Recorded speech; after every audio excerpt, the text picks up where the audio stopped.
What's up guys, Chino here, and I'm sure you might have noticed this already, but I got a new microphone, so that means video quality should go up in terms of audio. I kinda don't like having bad audio, but I was working with what I had. And before we get started today, I just wanted to say I'm so thankful for having you guys as subscribers. We're almost at 30,000 subscribers. We've been growing every day, and just the encouragement and the patience that you guys have given me has meant a lot, especially considering I've been a bit busy. I moved into a new place in a new city, and so I've just been getting my foothold in this area and trying to find time to do these videos. I don't really have a set schedule that I'm going to put out, but just know I do have more videos on the way. But with that said, let's get started. Now, the first anime is going to be Toradora. So Toradora has 25 episodes which are subbed and dubbed, and a canon video game ending that takes place after the series. So the story follows Ryuji Takazu, which is the son of like a gangster or a Yakuza member, if you will, and he has this very natural, like evil looking face, but he's actually a genuinely good guy. And he unintentionally scares a lot of people just because of how he looks.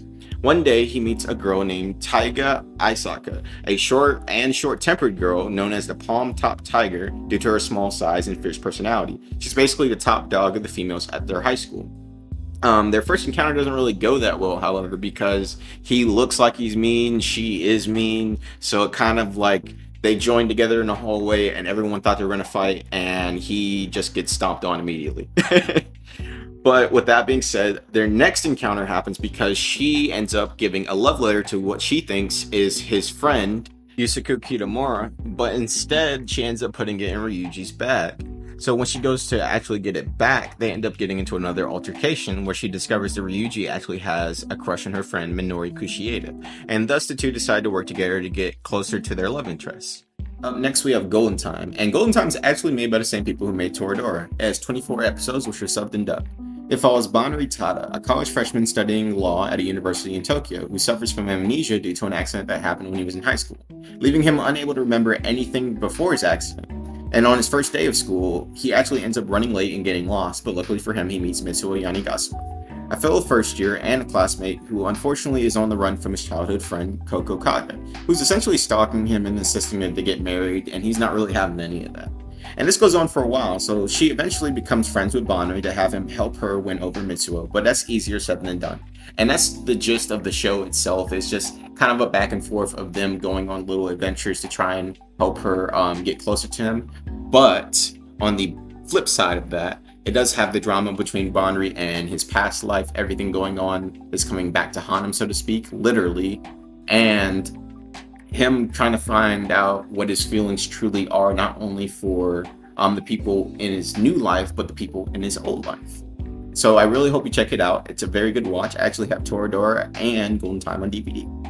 And finally, we have Love, Chunibyo, and Other Delusions, which follows Yuta Togashi, a former Chunibyo, which is basically somebody who acts out delusions of grandeur or acts in a childish way, or specifically in his case, calling himself the Dark Flame Master and telling everyone that he had special powers.